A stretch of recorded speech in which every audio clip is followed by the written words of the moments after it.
여러분 안녕하십니까? 8월 5일 화요일 뉴스투데이 울산입니다. 먼저 오늘의 주요 뉴스입니다. 울산 앞바다에 들어설 대규모 부유식 해상풍력단지 조성 사업이 국가 핵심 전략산업으로 지정되면서 사업 추진에 탄력이 붙을 전망입니다. 울산 중심가에도 새 주인을 찾지 못하는 빈 점포가 늘고 있습니다. 이렇게 빈 채로 방치되는데도 임대료는 줄지 않는 속사정을 취재했습니다. 울산 대표 여름축제인 울산 서머 페스티벌의 열기가 갈수록 뜨거워지고 있습니다. 오늘은 QWER이 함께하는 K-POP 스페셜 무대가 펼쳐집니다. 민생회복 소비 쿠폰 지급 이후 한 주 만에 울산 지역 소상공인 매출이 5.8% 증가한 것으로 조사됐습니다. 울산 앞바다에 대규모 부유식 풍력단지를 조성하는 사업이 국가 핵심 전략산업으로 지정됐습니다.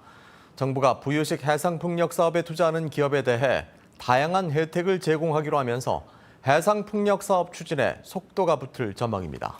최지호 기자입니다. 강한 바람이 부는 바다 위에 발전기를 띄우는 부유식 해상풍력.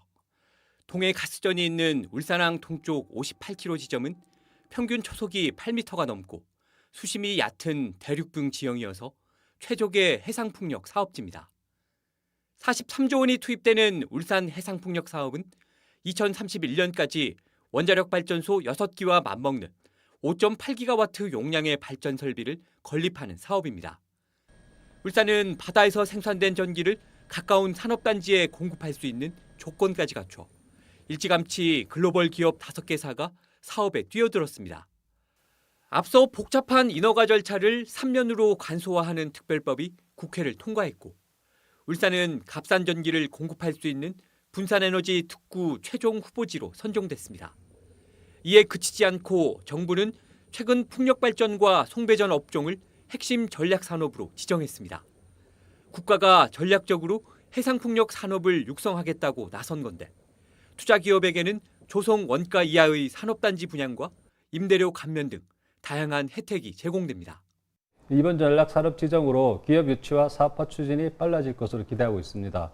탄탄한 산업 기반을 바탕으로 해상풍력 생태계를 만들어 가겠습니다. 울산시는 해상풍력 관련 기업들을 겨냥해 투자 유치 활동에 나서는 동시에 울산항 배후단지를 친환경 에너지 지구로 추가 지정하는 방안을 논의 중입니다.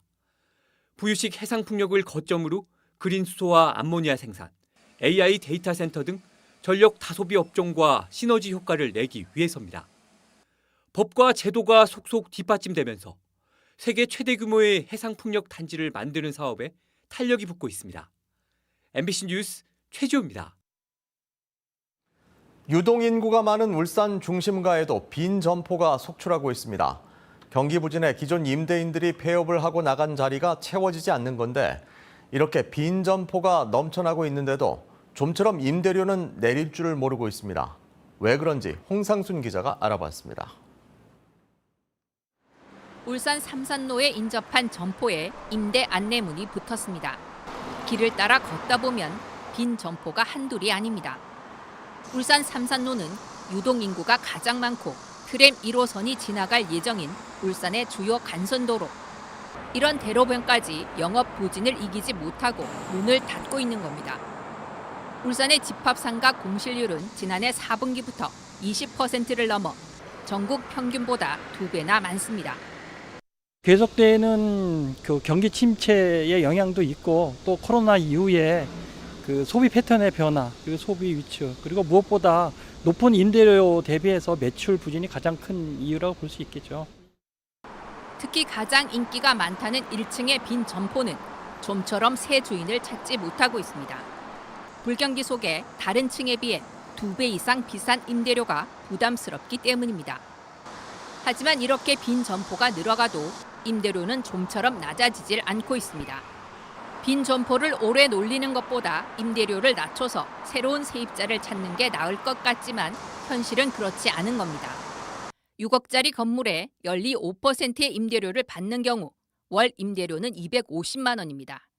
그런데 공실을 채우기 위해 이 임대료를 절반인 125만 원으로 낮추게 되면 건물 가치 역시 절반인 3억 원으로 떨어지게 됩니다. 상업용 건물은 임대료가 부동산 가격을 결정하는 가장 큰 요인이기 때문입니다. 건물주 입장에선 몇백만 원의 임대료를 버는 것보다 건물 가격을 유지하는 게 더 큰 손실을 막는 겁니다. 빈 점포가 넘치는데도 임대료를 낮춰주는 경우는 극히 드물어 장기간 방치되는 물건이 속출하고 있습니다. MBC 뉴스 홍상순입니다. 울산을 대표하는 여름축제 울산 서머 페스티벌이 무더운 여름밤을 다채로운 공연으로 수놓고 있습니다. 어제는 인기 아이돌 스타들이 총출동한 화려한 무대로 뜨거운 열기를 이어갔습니다. 이다은 기자입니다. 쇼 음악 중심 특집 무대가 펼쳐진 울산 종합운동장 보조경기장. 공연 시작 전부터 입장을 기다리는 팬들로 현장은 이미 가득 찼습니다. 오기 힘든 분들이 많이 왔으니까 저는 너무 지금 신나고 울산 사람으로서 너무 기대가 되고 지금 너무 행복한 마음을 지금 모든 사람에게 표출하고 싶은 마음입니다.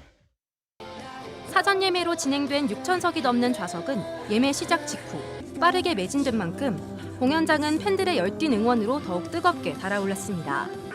가수들의 무대는 관중들의 함성과 함께 이어졌고 서로의 에너지를 주고받으며 분위기는 절정에 달했습니다. 더운 날씨에도 여기까지 저희 보러 와주셔서 너무너무 감사하고 더 멋진 무대 보여드리도록 하겠습니다. 감사합니다. 매년 여름 울산 시민들의 밤을 책임지며 올해로 23년째를 맞은 울산 서머 페스티벌. 오늘 저녁에는 K-팝 유망주들의 무대와 초대 가수 이승기의 공연이 예정돼 있고 이어서 트로트와 락 페스티벌까지 다양한 장르의 무대가 목요일까지 이어질 예정입니다. MBC 뉴스 이다은입니다. 민생회복 소비 쿠폰이 풀리고 한 주 만에 울산 소상공인 매출이 5.8% 증가한 것으로 나타났습니다.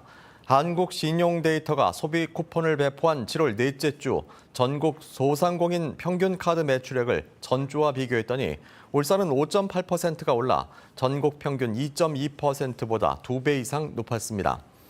업종별로는 안경원 매출액이 전주 대비 57% 올랐고 의류와 식당, 미용업 등도 20% 이상 상승했습니다. 지역사랑 상품권을 발행할 때 국가 지원을 의무화하도록 한 법률 개정안이 국회 본회의를 통과했습니다. 행정안전부는 이번 법 개정으로 지역사랑 상품권 발행에 소요되는 할인 비용 등을 지속적으로 지원하는 것이 가능해져 안정적인 발행 기반이 만들어졌다고 평가했습니다. 특히 인구 감소 지역 등 어려운 지역에 더 많이 지원하게 돼 지역 균형 발전에도 기여할 수 있을 것이라고 밝혔습니다.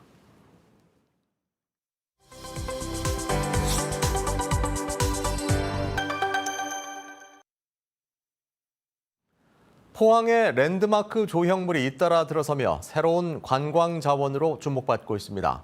밤바다의 정취를 만끽할 수 있는 다양한 볼거리가 더해지면서 포항시는 포항을 찾는 관광객이 늘어나고 머무는 시간도 더 길어질 것으로 기대하고 있습니다. 이규설 기자입니다. 포항의 새로운 랜드마크가 될 영일대 해수욕장 빛의 시계탑입니다. 낡은 시계탑을 철거한 자리에 포항의 정체성과 미래 비전을 담아 새롭게 태어났습니다. 수평선 위로 떠오르는 태양, 그리고 넘실대는 파도의 이미지를 형상화했습니다. 시계탑은 시간을 알려주는 기능을 넘어 지역 날씨와 다양한 관광 정보를 함께 제공하게 됩니다. 네, LED 미디어 아트도 송출을 하게 되고 향후에는 연인 이벤트 프로포즈도 저희가 계획을 하고 있습니다. 그렇게 되면 이제 포항 해양 관광 도시로서 이 시계탑이 이제 랜드마크로 자리매김하게 될 것입니다. 올해 준공한 포항 송도해수욕장 바다시청도 포항의 새로운 랜드마크로 주목받고 있습니다. 현대적인 곡선미 자체도 볼거리지만 바다시청 위로 걸어 올라가 바라보는 영일만과 포항제철소의 야경은 정말 환상적입니다. 송도해수욕장 치맥거리와 버스킹 공연도 그냥 지나칠 수 없습니다. 영일대 해상 누각과 환호공원의 스페이스워크 야경은 포항하면 가장 먼저 떠오르는 대표 이미지로 각인되어 있습니다. 전문가들은 랜드마크 조형물도 필요하지만 체험형 관광 콘텐츠를 꾸준히 개발하는 것이 더 중요하다고 지적합니다. 직접 체험하고 참여하는 관광 콘텐츠 개발이 필요하다고 생각합니다. 포항이 가지고 있는 해양 레저 자원과 그리고 감성적인 체험을 스토리텔링 한다면 포항으로 오는 관광객의 만족도와 체제 시간이 높아지지 않을까 그렇게 생각하고 있습니다. 바다의 낭만과 산업시설의 웅장함을 동시에 느낄 수 있는 도시 포항. 포항의 밤이 관광객들에게 또 다른 매력으로 다가가고 있습니다.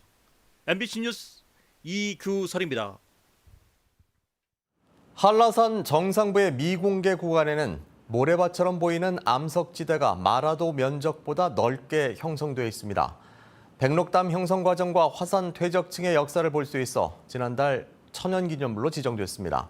모래의 제조어인 모세와 밭을 뜻하는 왓이 합쳐져 모세왓으로 불리는데 첫 공개 현장을 이따금 이인재 기자가 다녀왔습니다. 푸른 하늘 아래 모습을 드러낸 한라산 정상. 영실 코스를 따라 올라온 윗세오름에서 남쪽으로 20분을 더 내려가자 시원한 물줄기가 쏟아지는 백록샘이 나옵니다. 백록샘에서 다시 남쪽으로 돌밭을 걸어 내려가고 조리대 숲을 헤쳐나간 지 1시간쯤. 산 중턱에 밝은 회갈색의 자갈밭이 펼쳐지고 비탈 곳곳에 자갈밭이 듬성듬성 섞여 있습니다. 자갈밭 사이사이에는 눈양나무와 산철쭉이 자란 들판이 한눈에 들어옵니다. 저도 백록담을 자주 올랐지만 그러니까 여기는 처음이고 한라산 공부하다 보니까 이런 거 알게 되었는데 어떻게 보면 운 좋게 와서 너무 좋습니다. 한라산 정상에 펼쳐진 자갈밭은 폭 600m, 두께 6m에 이르는 유무암질 강력암지대인 모세왓. 어두운 색을 띠는 현무암질 암석과 달리 이산화규소 함유량이 높아 밝은 색을 띠는데 모래밭처럼 보여 붙여진 이름입니다. 그동안 현무암질 암석만 존재하는 것으로 알려진 제주에서 유무암질 암석이 처음 확인된 곳입니다. 한라산 모세왓은 백록담 남서쪽 외곽 지역에 2.3km 구간에 걸쳐 있는데요. 한반도에서 이렇게 넓은 지역으로 분포하는 유무암질 암석지대는 이곳이 유일합니다. 모세왓의 발견은 한라산 고지대의 화산 퇴적층이 쌓인 순서를 해석하는 데 중요한 단서가 됐습니다. 2만 8천년 전 한라산 중심에 솟아오른 용암돔이 폭발하며 각진 암석 파편이 모인 모세왓이 가장 먼저 형성됐고 이후 조면암지대가 만들어진 뒤 현무암질 용암이 분출하며 백록담 분화구가 생겼다는 사실이 밝혀진 겁니다. 한반도에 화산 활동이 그리 흔하지 않습니다. 하지만은 한반도 화산 활동 그리고 화산재해 그런 모니터링에도 잘 활용될 수 있을 거라고 생각이 됩니다. 높은 지질학적 가치를 인정받아 국가지정유산 천연기념물로 지정된 모세왓. 다음 달 17일까지 특별 탐방 프로그램을 통해 사전 예약한 192명에게 공개됩니다. MBC 뉴스 이따금입니다.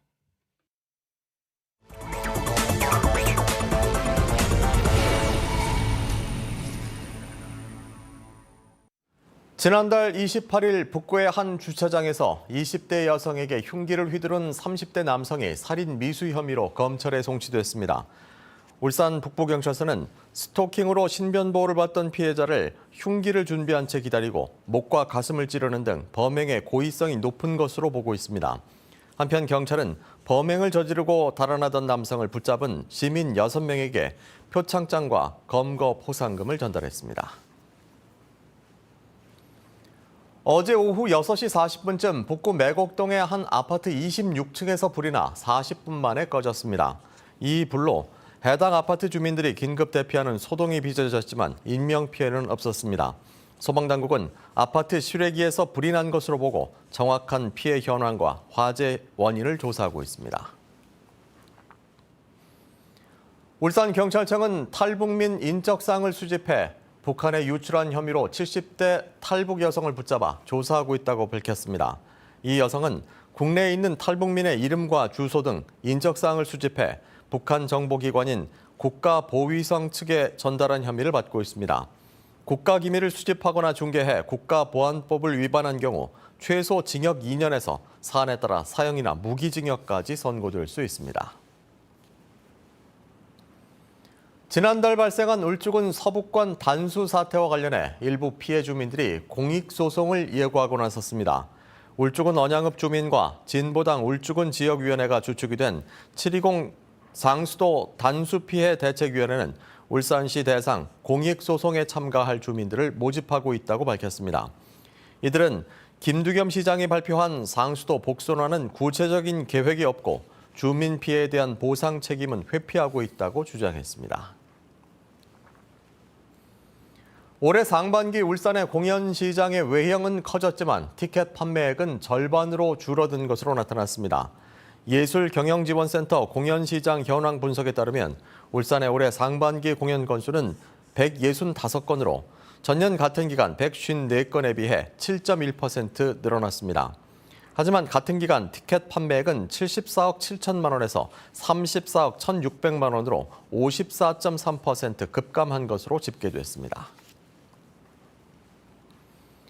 7년 만에 새 모델 출시에도 판매 부진이 이어지자 현대자동차가 수소전기차 넥소의 판촉 프로그램을 내놨습니다.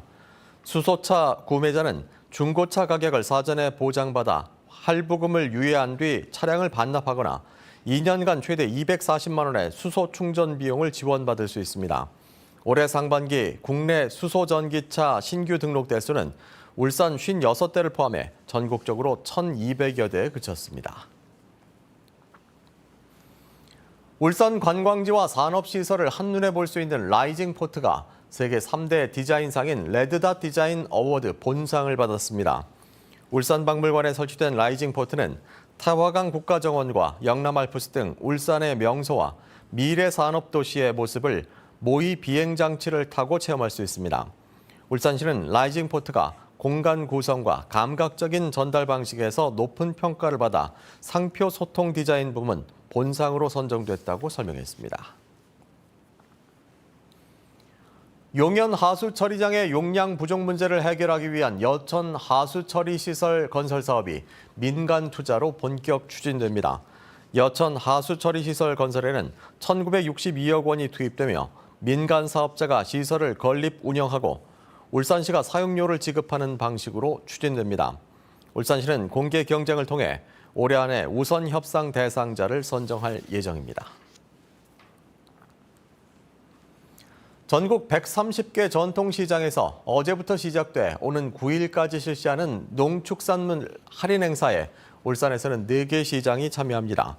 울산 태화시장과 신정시장, 남목 마성시장, 언양시장 4곳에서 행사 기간 동안 국산 농축산물을 구매하면 최대 30%, 1인당 최대 2만 원을 온누리 상품권으로 환급받을 수 있습니다.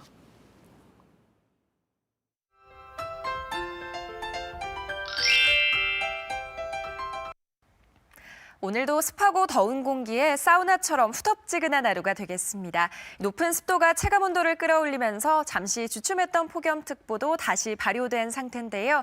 부산에는 폭염주의보가, 울산과 경남 곳곳으로는 폭염경보가 내려졌습니다. 오늘 한낮 기온은 부산이 32도, 울산과 창원이 33도까지 오르겠고요. 높은 습도 탓에 체감 온도는 35도 이상 치솟겠습니다. 무리한 야외 활동은 삼가시고 수분 섭취도 꼭 챙겨주셔야겠습니다. 한편 대기 불안정으로 오늘 우리 지역에는 5에서 40mm 안팎의 소나기가 지나겠는데요. 천둥 번개를 동반해서 요란하게 쏟아질 수 있겠습니다. 시설물 관리와 안전사고에도 유의하시길 바랍니다.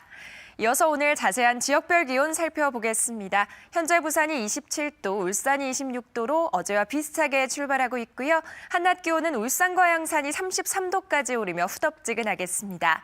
계속해서 경남 기온도 살펴보시면 현재 창원이 27도, 의령이 24도 가리키고 있고요.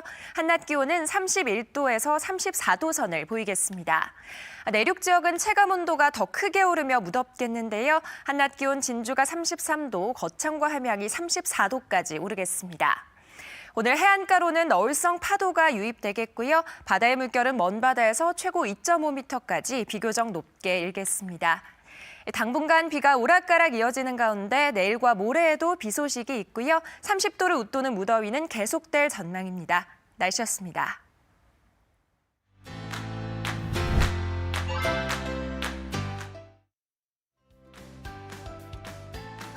2028 울산국제정원 박람회 성공적인 개최를 위한 영상 공모전이 열립니다. 박람회와 관련된 내용이 담긴 영상이면 자유롭게 접수 가능하니 시민분들의 많은 참여 바랍니다.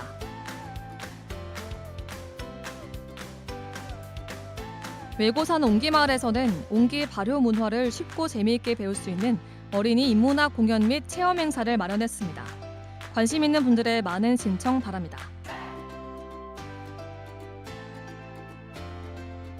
울산 숲사랑 운동에서 기후환경 보존 실천을 위한 탄소 중립 지도사 양성 과정을 마련했습니다. 환경 지키기에 관심 있는 분들의 많은 신청 바랍니다.